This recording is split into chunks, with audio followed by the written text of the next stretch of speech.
All right, everybody. Welcome to another episode of our Game Design of the Month cast, where each month myself and game developer Tomo Moriwaki here and I discuss a specific video game or a specific genre or franchise. And for this month, we've chosen kind of a grab bag from one of the more recognizable indie developers, and that is the works of Zachtronics. But before we get into that, how are you doing, Tomo? How's everything going with Epic Tavern? Things are moving along. It's always slower than you want it to be. Well, I don't know if it's always, but it has often been slower than we want it to be for Epic Tavern. And but the game is moving along. We've kind of been doing these monthly content updates, which has I think helped kind of our relationship with time and the audience a little better. But yeah, I have no complaints, and I'm I'm also feeling pretty good about 2020 coming to a close. Yes, it's this will be our last cast of the doomed year. So here's hoping that we end things at least on a moderate note. I'm not even going to discuss a high note right now.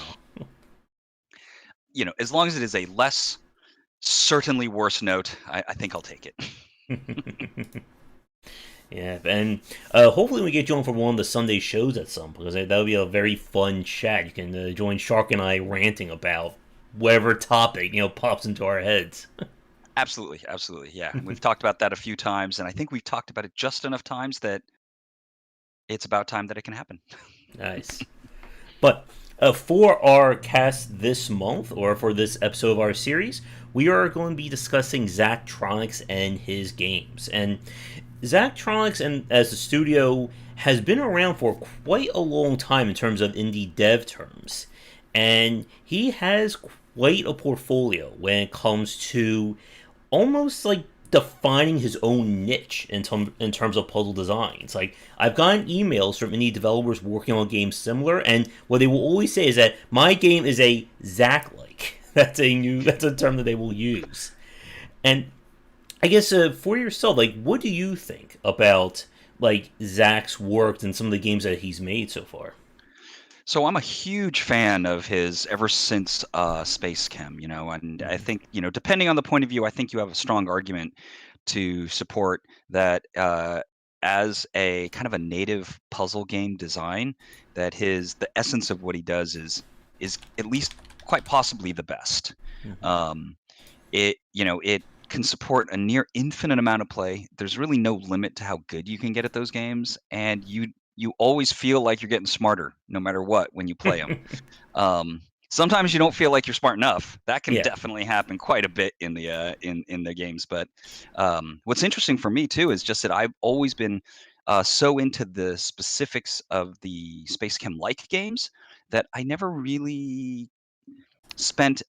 I mean, basically, what I'm thinking is it's time to get into his other games. Mm-hmm. But this was also prompted by a little bit of preparation for this conversation, and seeing that in November of this year that he released a game called Mobius Front Mm-hmm. 83, which is for me a perfect game and made by him. I'm super interested in seeing how it plays out, but it's a Cold War strategic military game.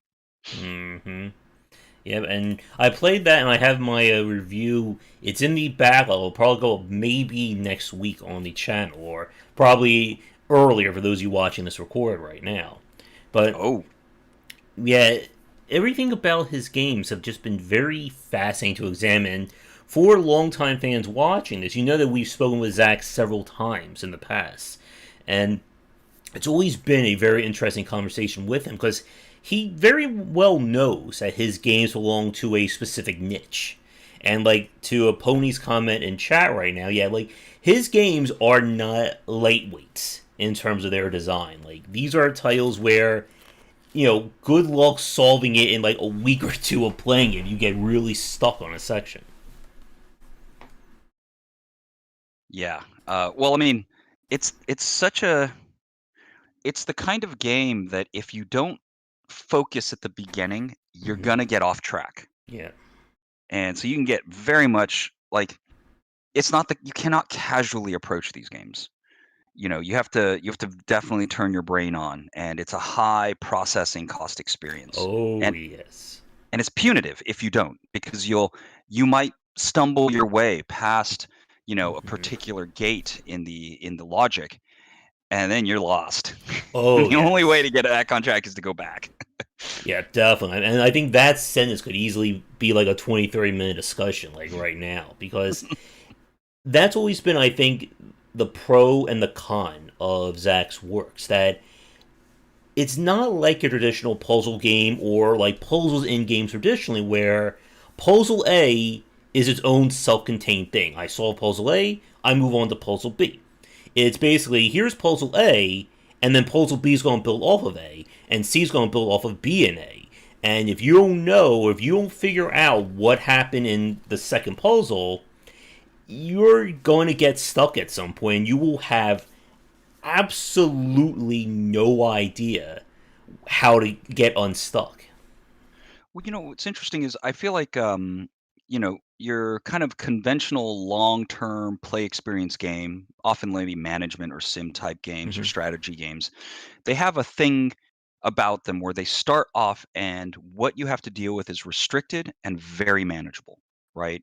And Mm-hmm. then you transition into, usually it's that first transition that's overwhelming. Oh my God, now I have to deal with all my units, and I have to care about supplies, and I have to worry about the support structures in terms of units proximity to each other or something, right? And then now it's hard, and then that's kind of the body of the experience. And then there is some end game where maybe RPG progression and getting to a certain point after, like, 20, 50, 100 hours creates like an end game like experience for those things.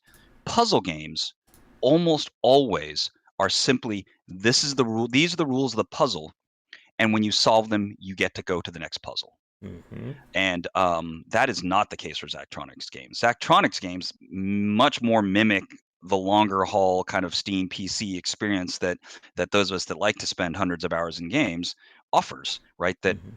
you learn the ins and outs of a type of puzzle, and it just turns out that this type of puzzle evolves into a more complex version of itself, and in some ways, he does it by giving you more power for the next step. And then you're like, oh, what do I do with this power? Mm-hmm. Which means, of course, if you didn't really accommodate the first step, you're kind of stuck, which would happen in a lot of other games that you might play. Like, I'm sure in Crusader Kings, if you don't figure out the basics at the beginning, right, you're you're lost in the mid game. In fact, you have no Mm-hmm. idea what's going on. You have no idea what you should do. You don't even know why you're playing necessarily, other than just following like the steps in the interface. Yeah, and that's kind of the issue, and like that what you just said there kind of leads into the greater talk about onboarding, and especially user feedback or user interface when it comes to these games. That one of the issues, and I joined a Discord that's like all like puzzle developers, and one of the issues that they kind of talk about frequently is onboarding when it comes to these kinds of puzzle designs. I mean, let alone like with Zachtronics, but with like any puzzle game in general, it's very hard to teach someone the thought process. I mean, you can just have a step by step guide of do this, this, this, and this, and you'll solve the puzzle. That doesn't help you in terms of learning. Okay, how did I solve this puzzle? And I see this, I think, a lot with puzzle games. I know, and like to bring this back to Zachtronics' works, that when I spoke to him, he knows his games have very, very low completion ratings. I think once he joked to me that like one of his games, like there was like a good percentage of the people never even made it past the tutorial. Like the literal tutorial that actually just spells out do this, this, this, and this, and this is how you solve the puzzle. Like a good percentage of people didn't even make it that far. Yeah, that's not too surprising. Although it is worth noting, no matter what the game is, that there is still a surprisingly large percentage of people that don't really get very deep into the game. And Mm-hmm. sometimes not even past that tutorial, even if it's very simple. Yeah. But I'm sure his stats are a little bit higher. Mm-hmm. And what's kind of interesting, I mean, going back to what you said a minute ago about kind of the long tail kind of design that goes into his works, that's always been one of the things that I found very fascinating when I play his games. When I go to like other puzzle games or other kind of, high thought process involving titles, that those titles tend to be very restrictive in terms of how you play them. The, quote unquote, the real game begins at whatever kind of applies to these games. Very recently, I picked up the game Autonomous Chef. I don't know if you've heard of that one. Yeah, but I don't know anything about it. Yeah, it's kind of like it's sort of along the lines of Satisfactory, but in 2D, and you're kind of building restaurant, kitchen, like automated kitchen kind of design.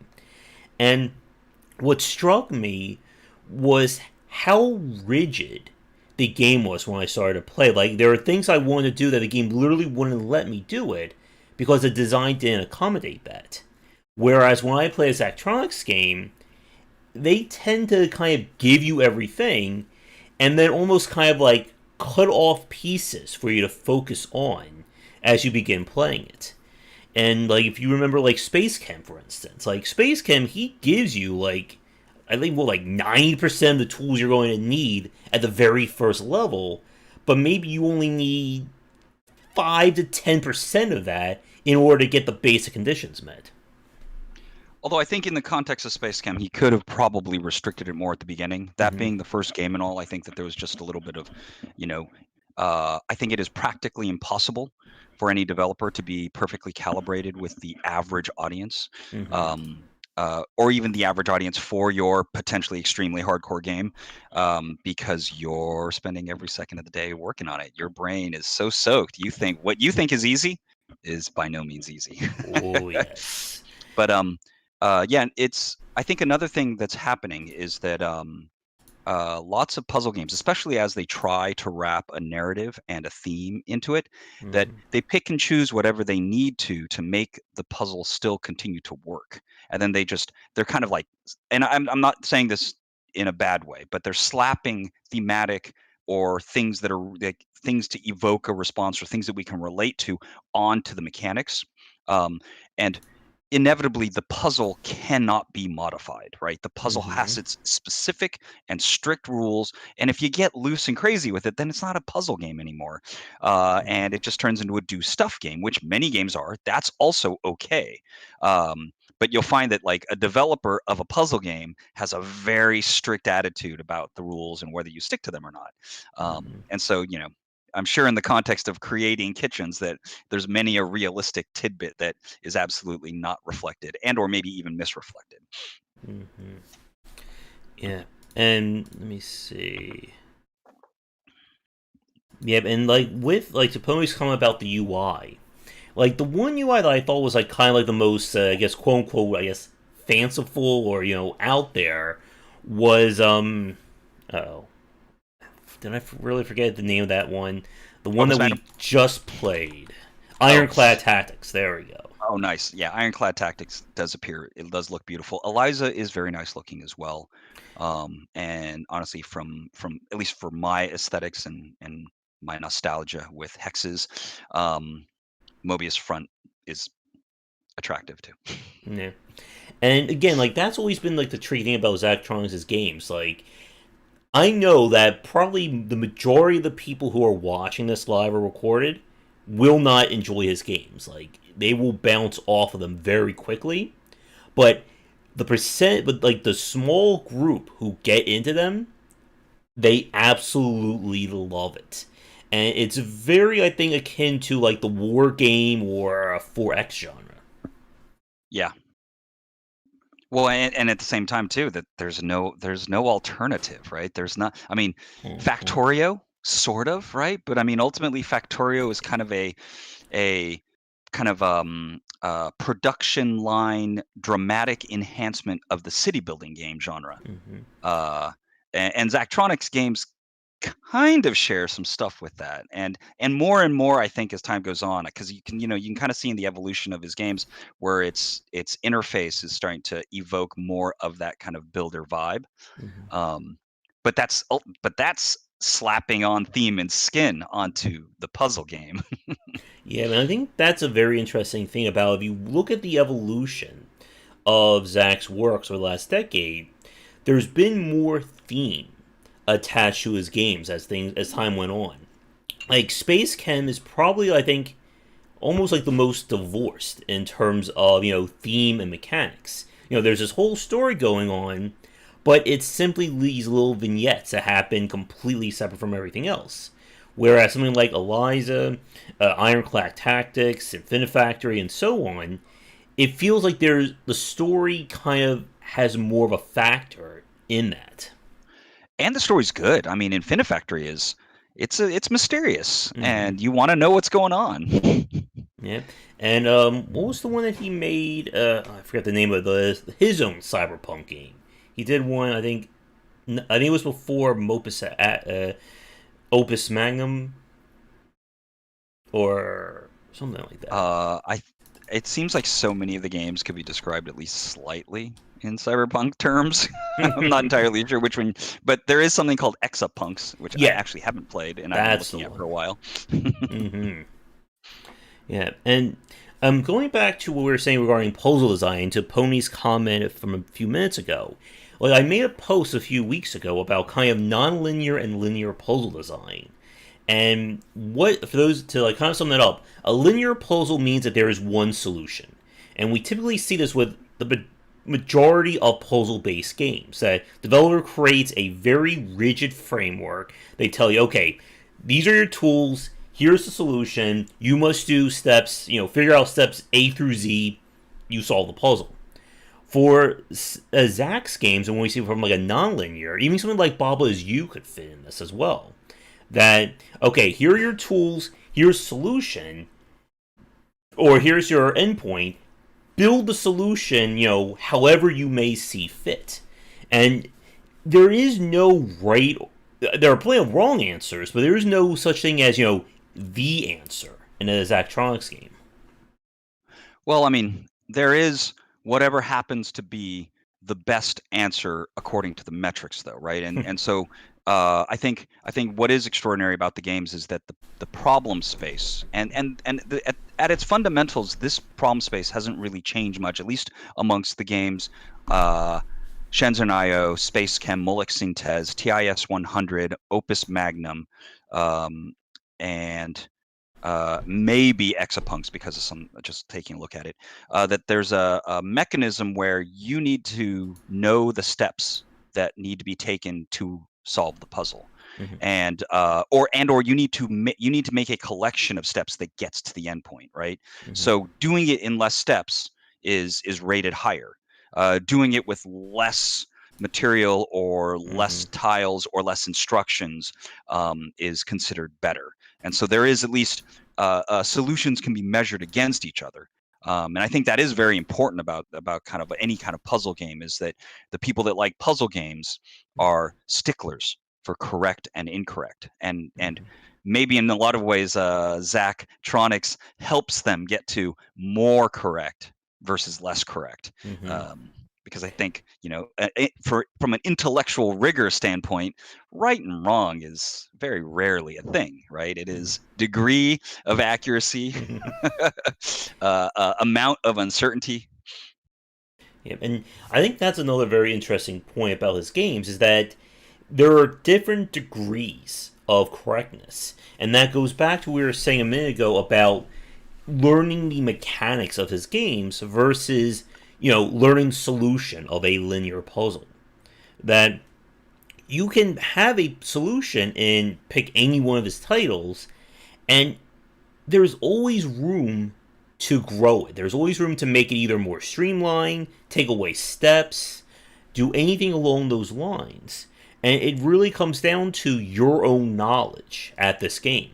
I'm sure there are people who have obsessed over becoming number one on their leaderboards, or my friend did this in 5 less steps than me. I can do in 10 less steps, and we get like a name that tune competition. Totally. Yeah, love it. So you know what? I'm just going to go ahead and do it. I am buying Mobius Front 83, even in spite of its mixed review status presently. Looking at some of those reviews, I think the hardcore wargamers are not getting what they expected, Yeah. and the hardcore Zachtronic puzzlers were not getting quite what they expected. And all that did those make me twice as curious. That sounds like when I bought Final Fantasy 12, and I played it just basically because every Final Fantasy fan said they hated it at the time. I was like, really? Well, I didn't like all the other Final Fantasy games. This is perfect for me. Totally. Well, I mean, that's the thing is that's the more sophisticated approach to reviews, and I figured that something along those lines out with movies a long time ago. That if a movie was in the low 70s and the types of reviews were that they didn't get it, I found that often to be potentially very interesting space for me to explore. Mm-hmm.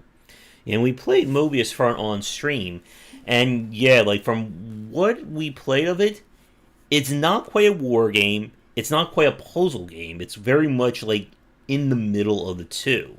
And again, it's always like that, like the niches that Zach seems to like fall into with a lot of his works. That they're so razor focused that you either love them or you're not.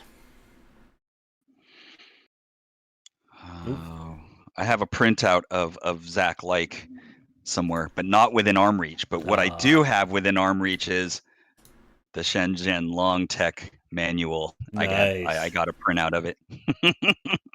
Yeah. I think um, I think in the future Zach should just mail me like those printouts with like a little like user's guide along with it to help me play his games. and I don't like it that he charges so little for them because I think I think it is absolutely true that he charges precisely the cost from the vendor to his users. I would have paid more for sure. And that It's kind of not like go ahead, go ahead. I was going to say, and that's kind of like what we see from the war game genre. That war games traditionally do not get discounted because they know that they're really the only game in town for that specific genre. And Oh if yeah, you no. like it, you know, you're not going anywhere else to get this kind of game. Totally, totally. Well, and there's I think another factor which I don't think is 100% the case for Zachtronics games because there's a pretty sizable audience for them. Mm-hmm. But in the really hardcore, heavy-duty war game genre, the user base is so small that they need to get as much out of each user as possible. Mm-hmm. And I also think that the segment of hardcore war gamers is also not inclined to pirate games. They it's like I subscribe to your blog, except that you release a blog post once every 5 years, and it costs $60, Yeah. which isn't too expensive in the grand scheme of things. But if you think of it that way, Mm-hmm. Now, one thing that I wanted to like kind of focus on with like this kind of like non-linear puzzle solving, as we said, there there's different degrees of correct answers, and part of that again goes back to learning what's going on in these games, and that is very tough. And I know when I was talking with Zach again, ask any you talk to any puzzle designer, and the top of onboarding is going to come up at some point because it is such a difficult task when it comes to puzzle design. yeah, and I think a lot of developers, right?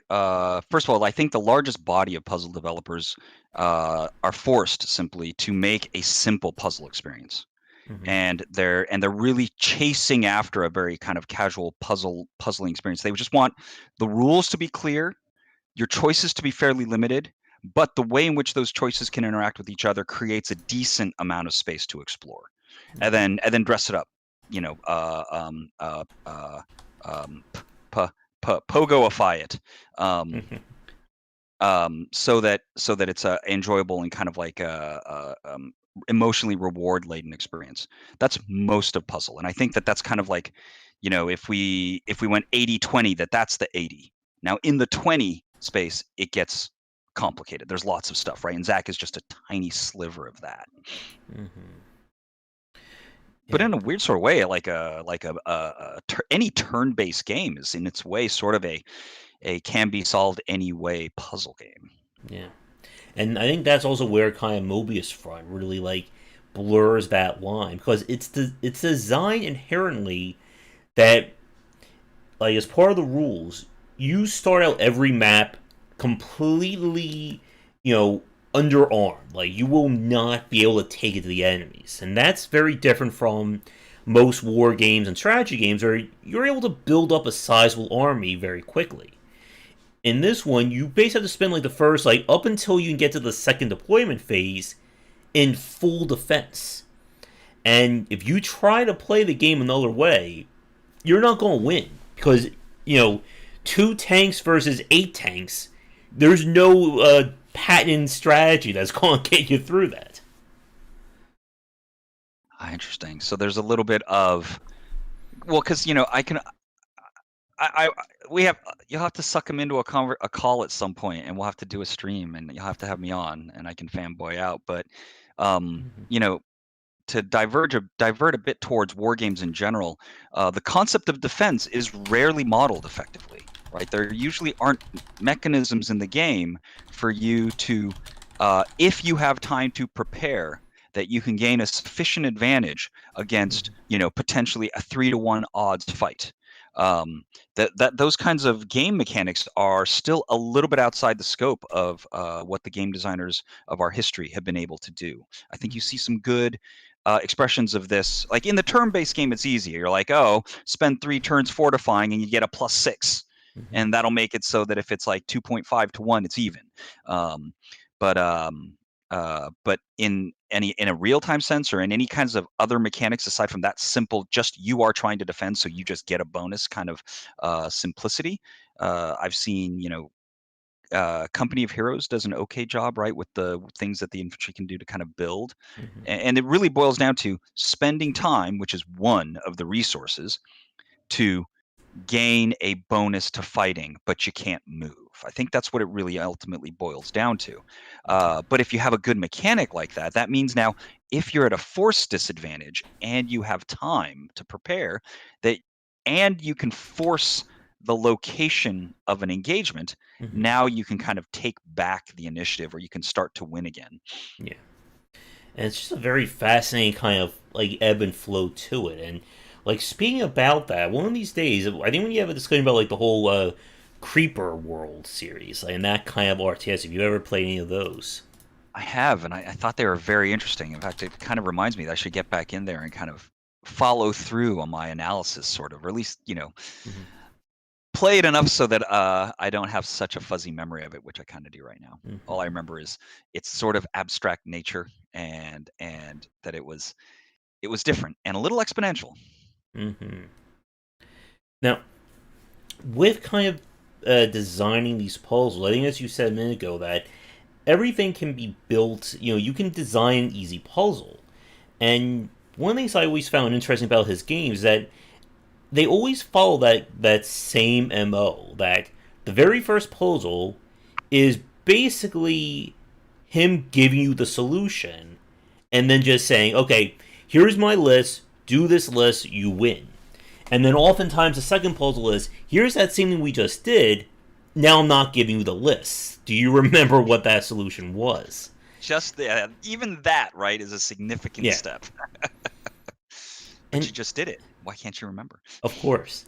Oh, and here's a question. I'm going to ask this to you and to the audience watching this live recorded. Do you think the whole marketing ploy, the manuals, the printout manuals, or having to go to a secondary source to learn this stuff, do you think that adds to his games, or do you think that distracts from his games? That's a good one. I want to say neither.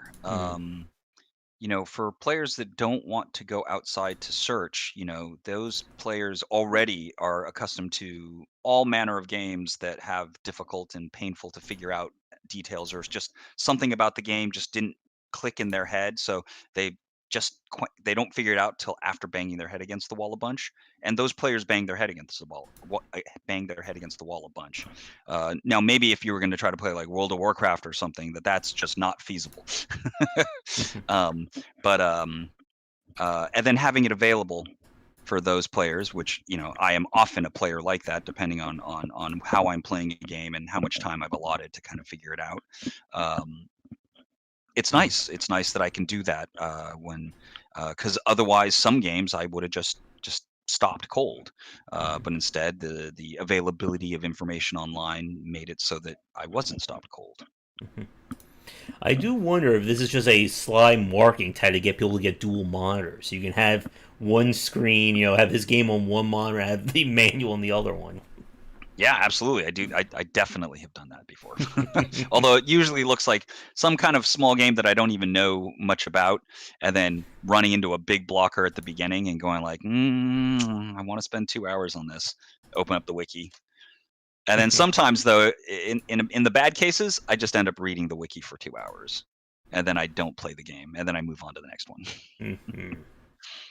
Now, I do want to focus a few minutes on Infinite Factory itself, because I think of all his games, probably that and Ironclad are probably, well, maybe Eliza. Eliza's the only one that I have not played. Like, I really have looked at like nothing about it. But Infinite Factory to me is probably the one of his that I enjoyed the most because it was the least. I don't know the term I would use. Like the least dense, I think, to learn compared to something like Shenzhen, EXA Punks, Opus Magnum, and so on. Well, Opus Magnum I think is kind of close to Infinite Factory. I guess did you play a lot of Infinite Factory? Not a lot, just a little bit. Mm-hmm. Just enough to kind of get that feeling of, so wait, I've been abducted by aliens and they're having me do stuff for them, and then that a little bit of that kind of dissonance and interest in the narrative to, okay, okay, this is 3D, and I see Zachtronics in here. Mm-hmm. Yeah, and like Infinite Factory to me, the fact that it is in 3D, I think, really changes that dynamic of play. I think that and Opus Magnum are the only two games I play from his that you can play them iteratively. You can see, okay, I set up this chain here, this line. Okay, the piece fell one block short. Okay, let me extend that out. Okay, it goes over here, but now it's not being turned. Let me adjust that. Whereas with something like Space Cam, it's just, okay, I start this, all these pieces start moving. Why isn't this going where I want it to go? Kind of thing. It feels easier for me to build things step by step in Infinite Factory compared to some of his other titles. Well, yeah, I think that we've been so well trained in terms of how to explore a space, right? Mm-hmm. And not so well trained in how to explore the schematic rules description that a game with no space offers, even though it is called Space Chem. It really is kind of like, dynamic blueprint investigation. Mm-hmm. And it gets in the, I mean, it took me a long time to really accommodate Space Chem. And then once I had done that, that that expenditure to kind of acquaint myself with that system has helped for all the other games. I couldn't even imagine what it would be like just to open TIS 100 cold. It Oh. seems really weird, right? In fact, at the time back then, I'm like, man, this guy is just he knows what he wants and he doesn't care what people can handle. um, but also now in hindsight, I see it kind of as a trajectory of steps, and I don't know why TIS 100 was made or what the incentive was, probably because I haven't read that chunk of it out of that big Zach like book in his design notes. But there's a thing that Space Chem that I like more about Space Chem than Infinifactory, and certainly Opus Magnum brings it all together, kind of. Mm-hmm. But you get a overall context of what's going on when you have that top-down view. It gets occluded, or it gets kind of messed up or harder to view when you get to the point in Space Chem or in those games where you start to get multiple processes that are kind of black boxed. So like I could open up this box and I can do some, construction of Oh, molecules, yes. and then I close that up and move that over. I know what's coming out of that box, and I go to the next box and I do another set of Mm-hmm. logic on it, and then that goes to the next. It's that's let's see. I'd like to describe that as like the mid-game concept for a lot of these games, where it takes your initial problem-solving skills that are basically like instructions. Move it to the left, move it up, connect it to the thing that's standing to its right, Hmm. spawn another thing to, and move those out of the way, spawn something in that position, spawn something in the beginning other position, move them over, move them up, connect them, and so on, and so on, and so on.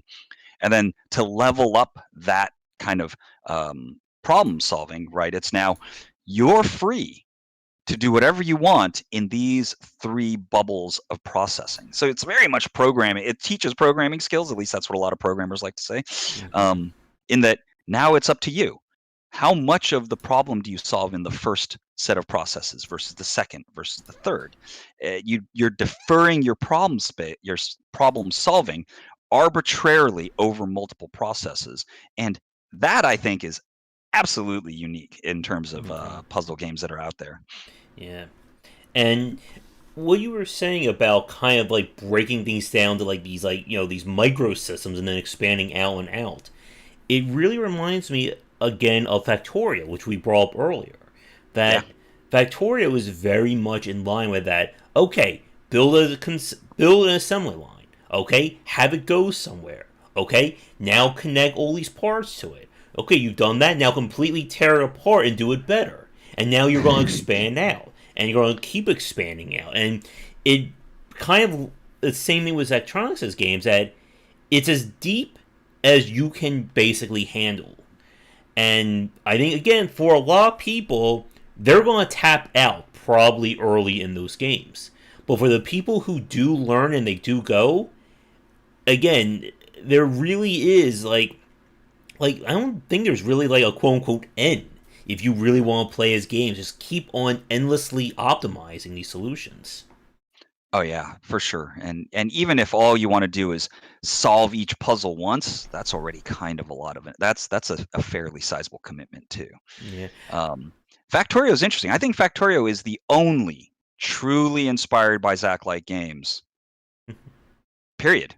And then with this thing that they wanted to add, which is a sophisticated thing, which is like we want to make it a sandbox. Mm-hmm. And Infinite Factory gets into that space quite a bit, but Factorio is Factorio is not made by Zach. Mm-hmm. Yeah, I would love to get the Factorio developers on. I've reached out to them several times. They've always been too busy to come on for a chat. But yeah, I would Definitely be interested to love hear to what they have to talk to say. them. Yeah, and yeah, it's that. And to John's comment there, like there is something just very cathartic when you do solve a puzzle in one of these games, or just solve a puzzle in general. That dopamine or the endorphin, or yeah, it is dopamine that gets released when you finally see that the solution finally gets achieved, is such a great feeling. Well, it's the idea of creating a process, right? And that Mm-hmm. that process running iteratively produces the result, which means your brain never solved the whole thing. Mm-hmm. It solved for a thing that got you one out of 10 Yes. steps there, and then you had to have it run itself 10 times to solve the problem. So you're divorced from that solution in some ways. And I think then it's all the more mind-boggling and impressive that you made this happen. I think it's a really that part of its puzzle solving is a really impressive and good thing that he was able to pull off there, because it's like everyone I talked into those games, we can talk about that feeling, and we don't. It's not like you get that feeling from a lot of other games. Yeah. And that iterative process, again, I think that's why Infinite Factory worked so well for me. Because, like you said, it's not I go from step 0 to step 10 and the puzzle solved. It's okay, I do this one little chunk, I get that exactly right. Then I move to the next chunk, get that right, I connect those together, move to the next chunk. So I'm basically building, instead of going step 1 to 10, I'm building 10 individual solutions that then all lead into that one major solution. I mean, I wonder how conscious this is, or how much this is a part of the intent. But it does definitely mimic a lot of the satisfaction you get from game development. That's what you do all the time, right? You try to pull stuff together, and there's a lot of moving pieces, and it's really easy for it not to work. And then finally it works. And that moment is very hard for game developers to give up. It's why they tolerate maybe not the best conditions sometimes. It's why they keep on grinding away, even though it doesn't necessarily look like it's going anywhere. It eventually gets somewhere, though. Mm-hmm. Yeah, and what you said a minute ago about kind of like how these games teach like programming logic to them. That's always been, I think, an interesting part of when I talk with Zach and about kind of like the process that goes into these games. Like most of his titles are programming or programmer based puzzles. Shenzhen, TIS, even something like Space Chem is, it's disguised or it's like hidden programming puzzles. And you don't really see that again from a lot of their developers.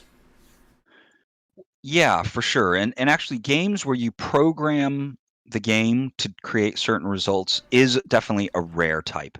Mm-hmm. There's been a decades long running program race cars game online.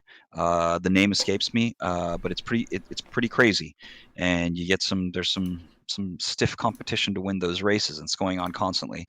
There was a game on PlayStation 1 that probably influenced me, my love for game development, called Carnage Heart. Mm. I take a look at it. What you do is it seems like a turn-based strategy game where you're acquiring resources and capturing bases. But the way you do it is by building robots that you then program in their behaviors. So when they fight, you watch. Mm. And it's got this crazy grid structure with tiles with instructions that you put into it. And then those tiles, you can see the processing when the logic breaks. It's like, he is to my right, and within 100 meters, branch the logic. And it is like, use X, Mm.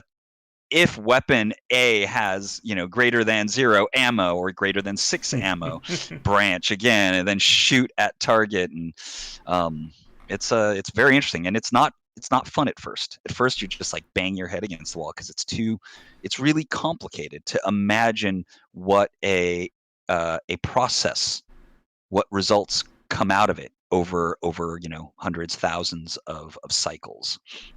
Mm. But it is a good way to think, because so much of our lives are built on not whether you brush your teeth today or not, but what is the impact of brushing your teeth every day, or what is the impact of brushing your teeth once every 20 days, for example. Yeah, I'm looking at the screenshots for it. This looks very familiar, but I am very certain that young me would have never figured out how to play that game if I played that back in the day. Well, among a number of other games, and some of them were military strategy games of the time. There's like this. I should try to itemize them, but there are these games that I thought were really interesting, and I was really attracted to them. And then I try to play them, and maybe I put a few hours into it, and I get literally nowhere. And then I stop because I just bang my head against the wall, and I'm like, 12 to 16 years old, and I'm like, I guess that wasn't that fun. And then a few weeks down the line, maybe a few months even, dust it off and try again, and fail to get anywhere again. And then a few more weeks or a few more months, that happening, several times until it finally clicks. And of course, the moment it clicks, then the next 2 weeks are just absolutely dominated by that game. And I put a few hundred hours into it, and then my brain's like gelatin, and I'm like, oh, I really like this game. And then every time you do that, you become more ready for games like that. And it turns out, then later in life, you make a game like that. Mm. Yeah, and yeah, like bang your head against the wall with this game has always been, or with any puzzle game, is often very hard to keep somebody motivated to play it, and I think that's always been one of the challenges, not just of his games, but of puzzle games in general, is that what happens when you hit that wall? Because most people, again, I think it's rare to see a lot of people finish a puzzle game.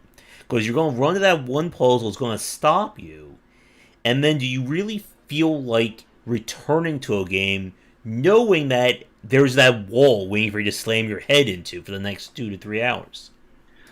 When I think the industry in general has also conditioned players a little bit away from tolerating that, right? Like, what is an RPG if not the kind of game that allows you to uh, keep playing even though you can't solve the puzzle? And then you can come back because the game said, now that more time's passed, you're just more powerful, so now you can do it, right? Mm-hmm. Puzzle games don't offer that. They're like, you don't understand this puzzle. You cannot continue until you understand this puzzle. And as long as that solution escapes you, so does progress. I Mm-hmm. think The Witness comes to mind when it comes Mm, to this kind of thinking. yep. I played earlier this year Filament, if you've heard of that one. Filament, I saw it, but I did not play it. Yeah, that one was very interesting. A lot in terms of theme and aesthetics in that one. But those puzzles, I hit that point where I was not progressing, and you know the wall was not coming down,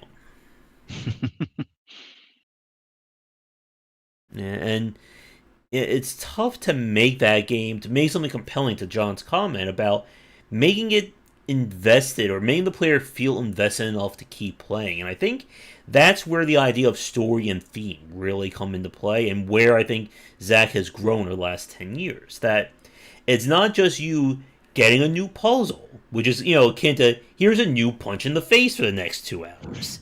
And it's here's a new bit of story, here's some more content. And Mobius, there's a military manuals that he read to get inspired by the game that he put into the game that I want to like sit back and read at one point just to see, how he got inspired by it. Yeah, it sounds like, I mean, I read the phrase signals minigame. Mm-hmm. Um, it's really interesting just to even try to broach that topic. This see some of the difficulty in some of these ideas, and I'm sure this is probably something similar for him, is that you read about something like the way in which signal intelligence is used in warfare, and you're like, it's so interesting, and you're like, but you can't make a game about it unless you have the warfare, right? Because it modifies performance and Mm-hmm. of this other thing. And if you can't model the other thing, then you're modeling something that modifies nothing, right? Then you have to create arbitrary success criteria. I almost wonder if he's like, what I really want to do is make signals intelligence mini game, but I can't. If it feeds into nothing, then there's no point. So I better make a turn-based strategy game as well. Mm-hmm. Yeah, and it's very tough when you're trying to get these points across. I think that's always been the challenge of his titles is that how do you motivate somebody to learn when they're failing like this?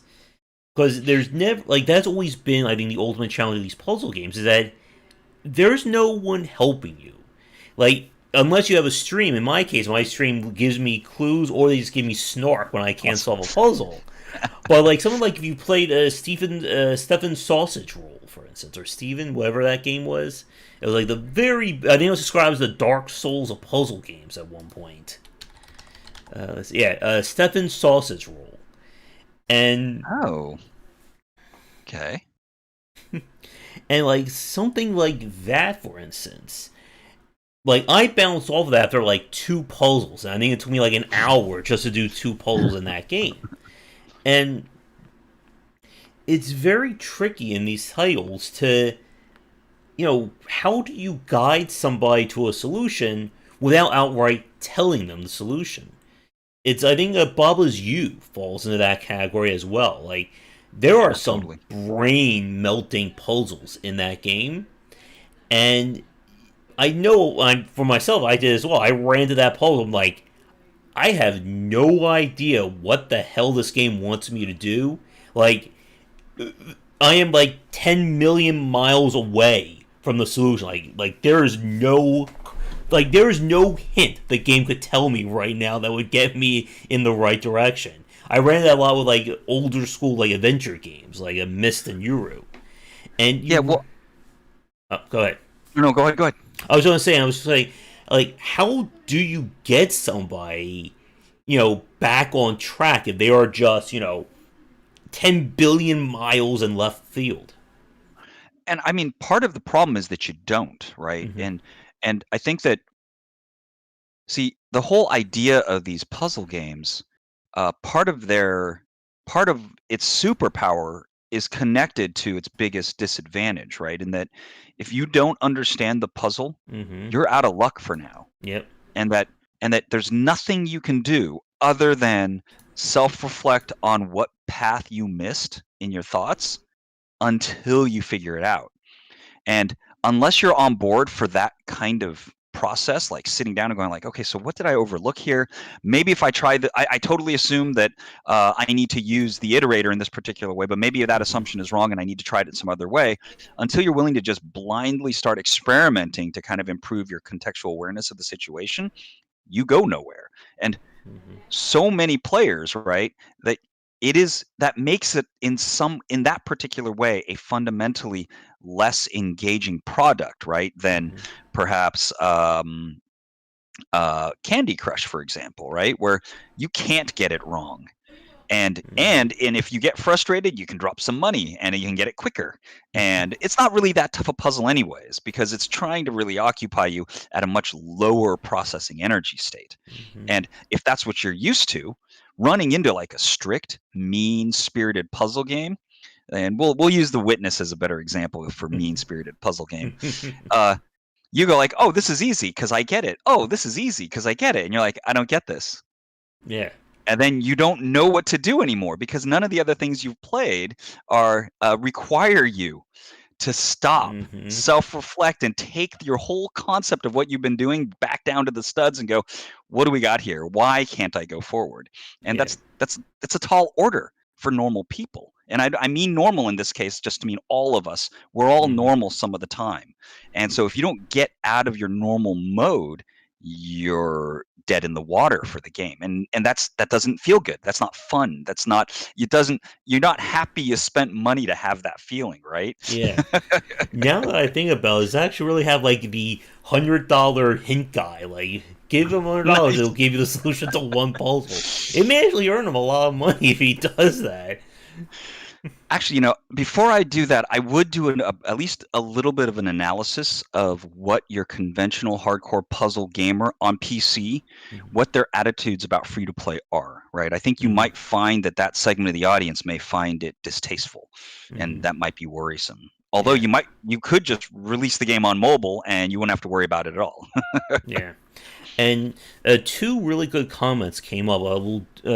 To one's point first about. Wait, let me just make sure. Who said it first? That's always the fun rereading, trying to keep up with chat here. Uh, let's see. I think it came up. Rethinking a solution. All right, actually, I think one gave both points. So, to his first one about rethinking the solution to a puzzle, that I think it goes back to what you were just saying about kind of the introspective or having that introspective period in these kinds of games. That it's not like other puzzle games where, again, I solve puzzle A, that part of my mental process is done. I don't need to worry about it anymore. We can move on. In these games, you have to be able to almost rethink your solution. And again, like, it's very funny that we keep bringing Factorio up into this, but it kind of keeps fitting into this talk. That with Factorio, a major part of that is that the first thing you're going to build is going to suck. It's not going to be perfectly optimized. It's going to be like your rat rod fix to a problem. It's there just to get you going. And then what ends up happening, of course, is that you should eventually reach that point where, okay, instead of needing 10 sets of conveyor belts, let me just do it with one conveyor belt, and I'll have like those arm grabbers to reach over and grab things. And then instead of needing water-based power, I'll switch to solar. And then instead of solar, I'll switch to nuclear. And then all of a sudden, all this space that you had to reserve for this cumbersome process can now be used for something else. And it really reminds me a lot of when I talk about games like Super Mario, like the 3D Mario titles, that when you learn how to manipulate Mario, how you play the game changes. And it's the same for Zachtronics and the same for Factorio.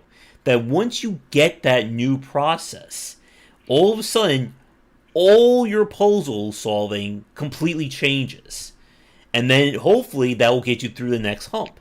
And then when you figure out something else, it all changes again. And what I find so cool about that, right? And I think it gives us a little bit of insight into ultimately the tools that a game offers you. They're up here, right? They're in your head. They're your thought process. If you could use exactly the same things in more sophisticated ways to get better results, that the moment you learn that, it's as if they unlocked a new power. Mm-hmm. And when it's done in that fashion, right, it feels like it's your power. It's your power for real. It's not that your character does 8 points more damage. Mm-hmm. It's that you have mental gymnastics skill at +1 level. You can jump through that hoop with your thoughts that you couldn't jump through before. And I think that if you even have any inkling of recognition that that's what's happening, that the games, as long as you're maintaining some rhythm of success, it's why it's such a positive experience. Because before I mentioned that some of these other games are fundamentally better products, and maybe that wasn't the right way of putting it, right? It's that it better serves, it's a more optimal configuration Mm-hmm. for dealing with lack engagement as it wanes. So as my engagement and experience drops, some of these other games and like RPG mechanics and stuff are really good at kind of bringing that curve back up, and that's Mm-hmm. not present in these puzzle games. But Yeah. what it does have instead is when you overcome an obstacle, that the feeling of triumph is a lot better. Yeah. And yeah, that is certainly true when we talk about the distinction between like RPG and action based games. With the RPG side of things, there is always something that you can do in game to improve your own skills. You can level up your character, you can get a better sword, you can, grind for 50 hours. In a puzzle game, in action games, it is entirely on you. If you can't get better at the game, nobody's going to come along and, give you the solution. You're not going to +5 to puzzle solving, and then you get that answer. Yeah, totally. Although, satisfactory probably belongs in this conversation too, even Mm-hmm. though it is kind of a little more candy-like, a little more not as out in outer space as the others. A little maybe Mm-hmm. kind of like the the prettied up, easier to talk to version of these games. Mm-hmm. And the other comment I wanted to bring up, I think it was one who said this as well, about rethinking the solution or fixing an old solution was often the toughest road. And yeah, that's another very fascinating point. Again, it gets back to the whole histogram angle of playing his games. That, yes, you saw the solution, but your friends did it 30 steps faster, 15 less cycles, they used up 20% less space, and then you're just sitting there going, all my friends are hackers and cheaters. How the hell did they do that? Totally. Yeah. I mean, that was a really big part of the experience for me. Mm-hmm. I have some friends that play the game, and they're very good at it. And so I measure my own results based on how close to or how far ahead of some people and how far behind others are my solutions, especially. And then kind of like, okay, it took me 38 minutes to get to this point. How does it measure up to so and so? Okay, Mm-hmm. that's good. And then because of doing hundreds of these puzzles, you kind of get like, okay, so I think I'm on the right track. I think my general target is good. But then sometimes you'll go like, oh, I'm taking entirely 10 times more processing than so and so did. Mm-hmm. Yeah. I must, like, there's something fundamental in my approach that is off target. And then I'll take that evidence, right, and I'll look back through it all, and then inevitably, oftentimes at least, find the 10 times faster solution. Yeah. And it is just very interesting about how you have to compete. You're essentially competing with your friends without having to directly compete with them. And it can be very moving. I think at the same time, it can be very, just depressing when you finally solve a puzzle. You realize, oh, I'm 60th on my list of 100 people, or even less than that. Yeah, that's always been the risk of leaderboards, I feel like. I Mm-hmm. think that the people that are really bullish about leaderboards are often competitive in nature. And the people that are kind of anti-leaderboards are really not competitive in nature, right? And all they get out of a leaderboard is, wow, look how close to last place I am. This game is always telling me how close to last place I am. I'm That's this not that close to cool. being terrible. Yes.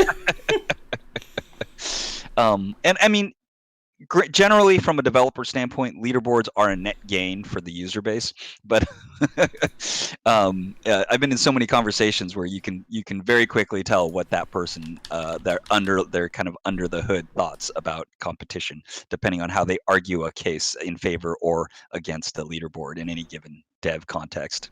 Mm-hmm.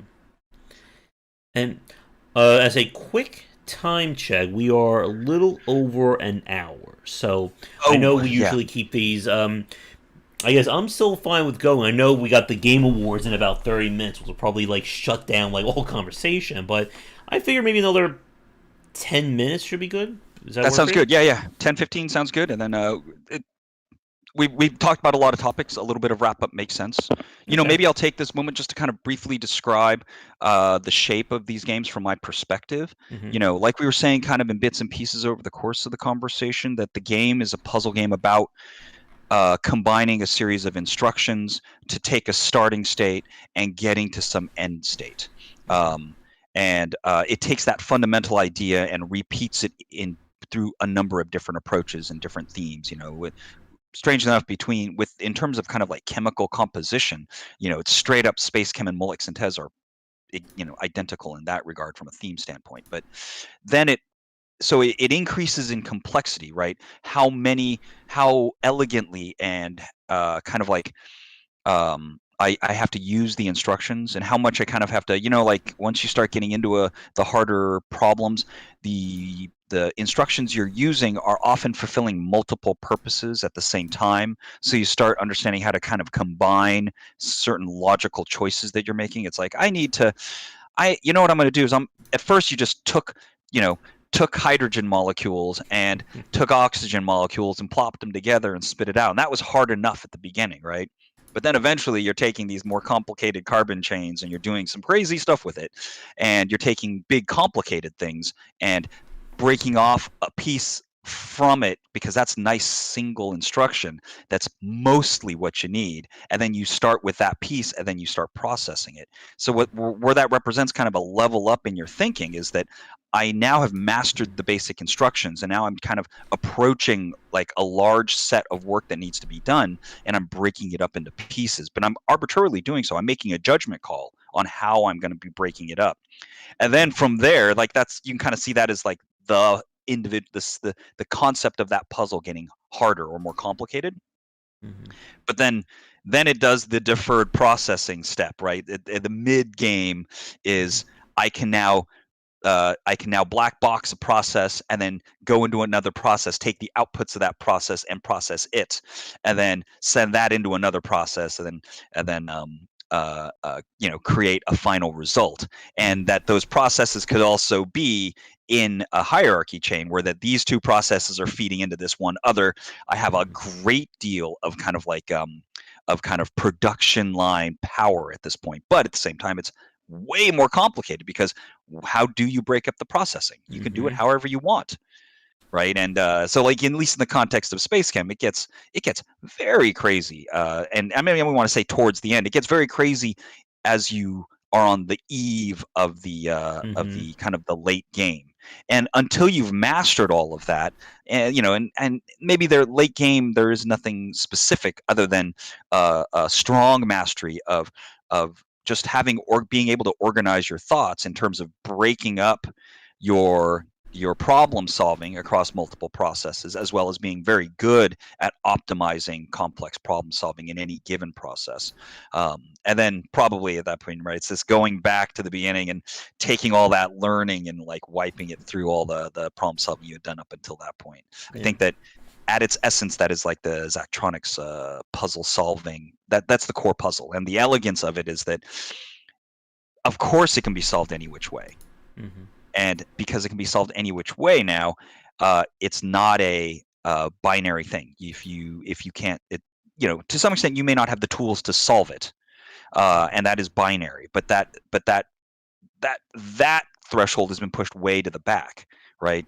Most of your problem solving threshold is whether you can do it effectively or efficiently, and that's a fuzzy line. And now different skill levels or different degrees of understanding can all play the game and be successful still. And I think that at least for the games that fit that model, and I know all of them carry some of that concept, although I'm not sure about Eliza, which this Christmas I will play all of these Zachtronic games that weren't those puzzle solving games, because I got hooked on them. So whenever I saw that game, I had to get it and had to play it. Mm-hmm. And so I think that in a nutshell describes the overall game. I think for players who are getting into the game, it's master the first step before you try to master the second step. Mm-hmm. And man, and what you said again about how you have to kind of like compartmentalize your solution. So it's not you building one 50-step solution. It's you building, 5 10-step solutions or 10 5-step solutions to get to that overall goal.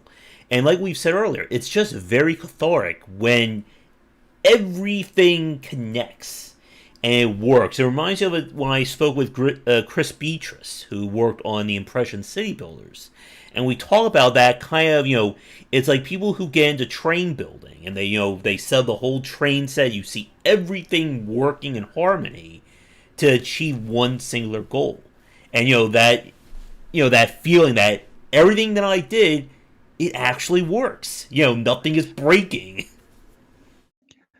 Do you feel like that's such a positive experience for us, because it is also the same shape of kind of setting your life up to function in harmony?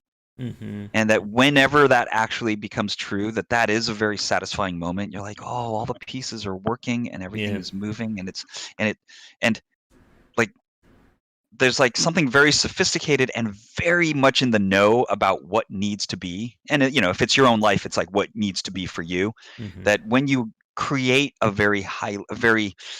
when you create a great, I don't even know, is it a lot of harmony? Is that how you describe it? Once you have a lot of harmony, it feels good. Yeah. And I'm still trying to do that in my life right now. I have not been successful at that this year. I Yeah. can say that for sure. Mm-hmm. Although it's been a surprisingly interesting year, and so I don't have a lot of complaints. Although I have a lot of complaints. Yeah. To John's comment, yeah, Big Pharma I really liked as well in terms of that kind of optimization and kind of rewarding.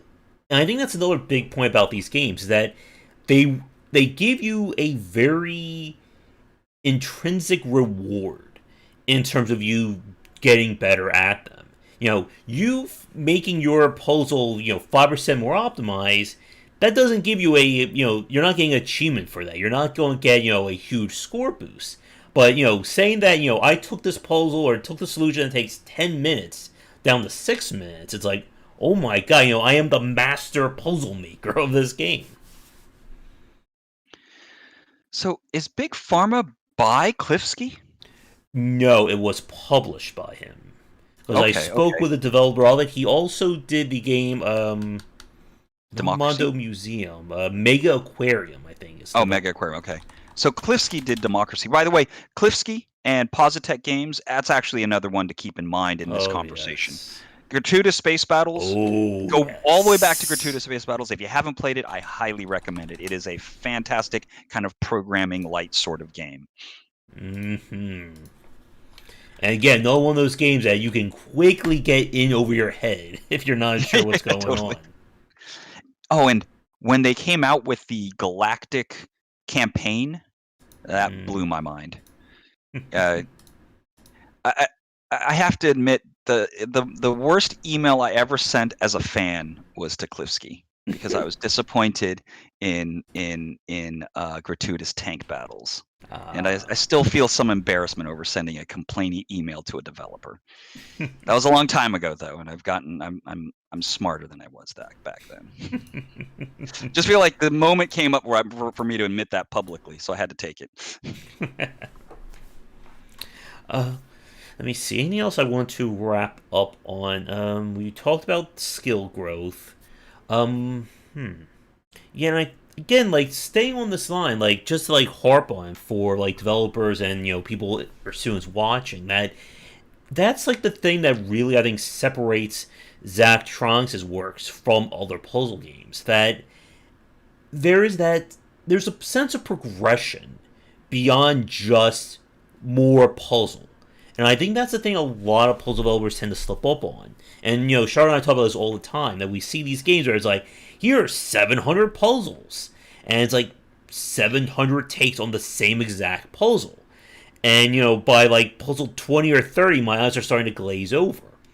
With a Zachtronics game, as we said, with that sense of growth and progression to it, that it genuinely feels like there's always more that can be done in these games. Like, there's that sense that, okay, yes, I just did puzzle 6, but now puzzle 7 could be an entirely different challenge, and it could be this, it could take me another 10 to 15 hours to solve. Yeah, there's a kind of a deeper generality to the Zachtronics model Mm-hmm. of games, so that solving the puzzles is really very much about kind of like challenging a more fundamental logical kind of process in your own mind. You can take a game like there's a game on mobile that my kids like called I Love Hue, Hue, and it's really just a game about organizing swaths of color. And so you just basically move them in shape. And then partly it's really your ability to perceive color gradients and understand like maybe an image that's trying to go from pink to blue, from more pastel to more vibrant or something. And you just drag the squares. And there's like, my kids played like 500 levels of that. And then I Love Hue 2 came out and they played like 500 more levels. And so they're not getting sick of it. But it's maybe because also it's kind of hard not to mess it up. Like if you stick at it, there's no way you can lose. You can just spend more time. But there's also a thing about a given puzzle. Any given puzzle has its space, right? And so if there aren't enough levels to gratify that space, it'd be much better to have too many than too few, I think. Mm-hmm. Yeah. And one other thought came to my mind. Then I have one final point. Then that will be it before we just keep rambling on about how much we love Zachtronics Yes, stuff. fair enough. One thing that I think is very important to mention, and we didn't really spend too much time on, is the UI for Zach's game. So I think this again is kind of the pro and the con of his kind of designs. That again, if you look at a screenshot of just about any Zachtronics game, maybe with exception to the more strategy-based ones and Infinite Factory, most people will have no idea what's happening in those screenshots. And it's very tough, I think, to make, a game like that aesthetically pleasing to somebody trying to watch it. That was one of the things I think Filament did really well, that it has a great look to it. Yes, those puzzles are going to break your brain, but at least you have something, pleasant to look at while your brain is melting. Yeah, I think yeah, I'm actually just a big fan of even kind of like very casual and mild but beautiful puzzle games. I find that a lot of those are really, really nice experiences. Even something almost like ever play a game called Euphoria, which is pretty much a mindless remake of Sounds of familiar. like StarCon. You make the ball have more number, and then you send number to the other ball until you have enough number over there to take it over, and then it starts making number, and then now the number from both these balls can be sent to the other thing to make it take it over. It's kind of like an extremely simple strategy game, but Euphoria has very nice music and has this beautiful flower motif on the planets. And i think i put I think there was like a solid 3 months where I was playing that for like half an hour before bed, in bed. Well, like my wife would like read me something from an article while I was playing Euphoria. There we go. Oh, here's another one. Did you see or do you know about the game Neon Noodles? So that's one of his games, right? Or not? No, it's as one of the exact likes that's being developed. That is funny because it totally comes up when you search. They must put that. They must put Zachtronics in their description. Mm-hmm. Yeah, and like that's an example of a game that I played it. I'm looking at the screenshots for it, and it doesn't seem like much has changed. And I think it again runs into that same UI or pleasing to the eye issue that if you look at some of these screenshots, it's just like a sea of icons that like take over the Yeah, entire screen. And even totally. when I played it, I had trouble just knowing, okay, how the hell do I change this around to try and solve this? Oh yeah, it might. Well, that's its own difficulty, right? Is that um, a puzzle game can be one. There is the overall puzzle, right? And the overall puzzle will have its mechanics, but it's a game. You have to control it somehow. Mm-hmm. So the control mechanic itself, either there's some. It is more than zero friction, no matter what. And then the question is, can you make enough friction and make mechanics for that friction? So that's another part of the game. Like part of the game is like I think with Overcooked, for example, right? Part of the game is the physical mechanics of it, and then Mm-hmm. there's a mild puzzle behind those mechanics. And once you have the mild puzzle well in mind, then panicking to try to use the mechanics becomes funny and interesting. Mm-hmm. And this reminds me, I still have to play the last game from Tomorrow Corporation, 7 Billion Humans, which was their own take on a Zack like. Yeah, man, I should spend more time exploring the space. It's been a while. Yeah. Alright, here's my final comment, and then I will shut up for tonight. But It's one good, thing it's a good that call. I wanted to ask you about, I also wanted to ask the chat about this as well, that another unique aspect of his games that we've been touching on is this idea of escalating the mechanics and going further with them than you would normally expect. And he did that in two ways with Space Chem. You mentioned it earlier with having when you get to these like you can build the individual factories and then extend out to the whole area. And then there were boss battles. And like a boss fight in a puzzle game always just like fascinates me because it's a very rare occurrence. Like the only other game that pops in my mind would be something like Catherine, the Atlas kind of horror puzzle game that came out. And Catherine, what a unique thing. oh yeah, that's its own topic right there. And what I was trying to get at is when you get to like that level of challenge. I know Ironclad Tactics did that as well with the kind of puzzle stages in a strategy game. How like it seems like it's just like how do you square that circle of we're going to take something that's already going to brain melt you and we're going to escalate 10 more degrees up. Yeah. Well, and that's if you can pull it off in your game's design, that's always what you should be looking for, right? Is like someone finds this kind of base unit activity interesting, and so they're willing to do it for a while. And then you're like, and then I want to blow your mind so that you can do 10 times more with that if you understand it right, right? And then I'm going to give you an opportunity to use that thing that is now 10 times more powerful in a situation that allows it to be 10 times more powerful than that. And then I'm going to have you, I'm going to have you program the AI that makes the choices to actually make that thing or something. Who knows? Like, right? It's like that the only way to blow someone's mind is by having them somehow suddenly step up to a massive increase in power, but it has to happen up in their heads, right? And they're like, holy crap. I think I just discovered how to be 1,000 times more effective in something, and not just because I found a weapon that does 1,000 times more damage, which, however, is still an okay proxy for it, but it's just not the same. Yeah. And yeah, Little Inferno, that's another very fascinating from the Tomorrow Corporation, but that's its own topic right there. So I guess that's kind of like my final thoughts. Again, we could spend like an hour or two on each one of Zach's games. So do you have anything to wrap up our discussion with for tonight?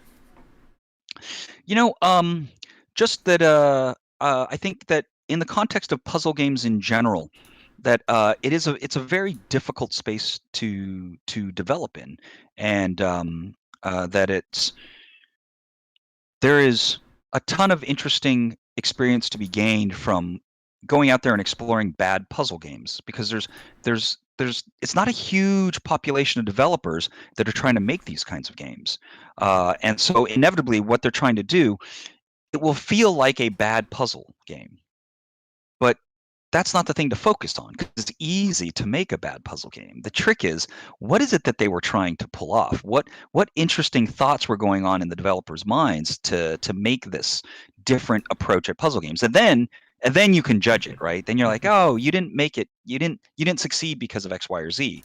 But that, I think, from a puzzle gamer's standpoint, that's a fertile ground to move into as a consumer. And so I think that I recommend people do that. I know I've gotten a lot of enjoyment with that approach to many a not so great puzzle game myself.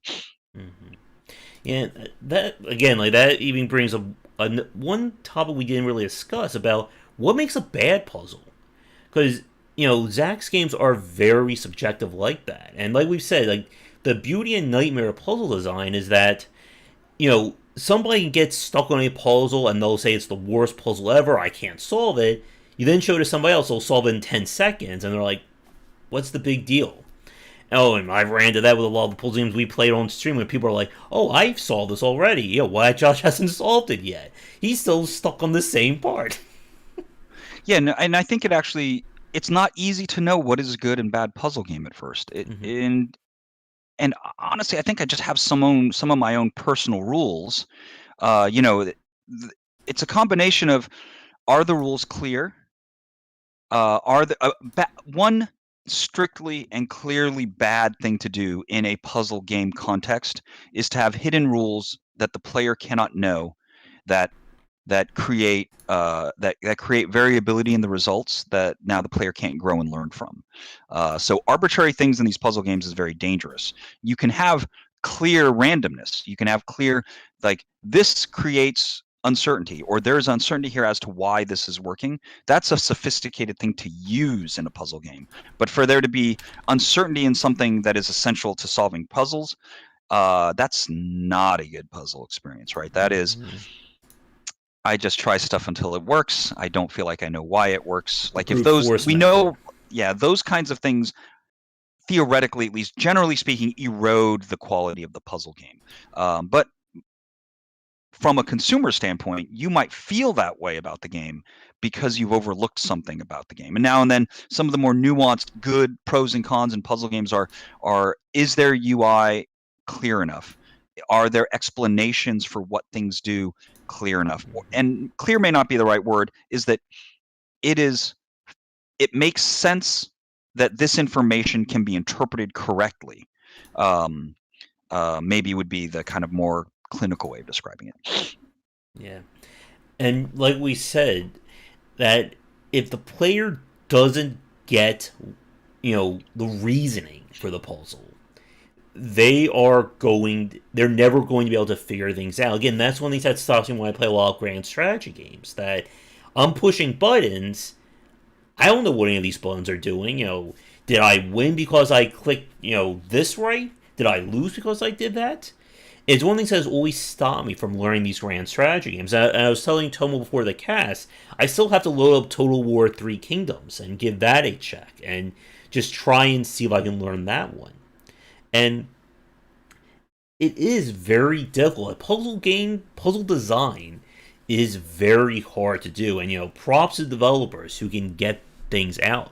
And yet, to Juan's point about Into the Breach, that it is very much more like, for those people who are expecting, a roguelike or kind of like, quasi action game like FTL, Into the Breach is completely different. And it is very fascinating. Again, like, when you give the player all the information versus games that try to hide or obscure some of those facts. Because, yeah, like with Into the Breach, it tells you literally everything. 100% what is going to happen. And then it's that case of, can I change this? Do I just let it go and, try to do better on the next turn? It's fascinating, and that would be another game like that. And FTL could certainly be, worthy of talking about for one of these discussions. Yeah, and actually, as a general topic, I think um, the why all games are puzzle games is just not always good puzzle games. I think is a fine conversation to have. Oh yeah, and we still need to come with a topic for the roundtable this month, and we can get everyone together for this season here. Oh yeah, yeah, totally. And is that gonna? I think either it should be in 2 weeks, but we may have to move things around depending upon what's happening during the holiday week. Yeah, we should start bugging everybody and figuring that out soon then, Yeah. because scheduling towards the end of December often not Oh easy. yes. All right, but I think with that we kind of went over our time. But again, that's just how these discussions go. We will wrap things up for this month. For those of you watching, thank you so much for tuning in. Whether you're watching this live or recorded, be sure to check out the game Tomo is working on, Epic Tavern. And while I just type some things up here, any social media links, streams you want to plug, go right ahead. So, for Epic Tavern, which is a management RPG kind of rich narrative, procedural narrative game. We stream development 3 times a week on Monday, Wednesday, and Friday at Twitch TV/Epic Tavern, and at our Discord channel, discord.gg/Epic Tavern. We have twice weekly on Tuesdays and Thursdays open dev chat sessions where we dialogue with anybody and everybody about all things game development, Epic Tavern, and storytelling related. Great. And yeah, and as always, Tomo will be back on for our roundtable discussion along with Shark, Tim, hopefully Jack, and some of our other guests as well. But we try to do these discussions at least once a month. If you have any games or particular very specific topics you want us to bring up for a future topic or a cast, please let us know. But I am gonna go rest my voice. Start crying as I watch the Game Awards to see how cringy it is this month or this year. And as always, Tomo, it was a pleasure hanging out with you this evening. Same. Had a great time, and I'll talk to you soon. All right. So that's everyone. Come back for daily discussions on game design here and on game wisdom, where we examine the art and science of games. Until next time, take care.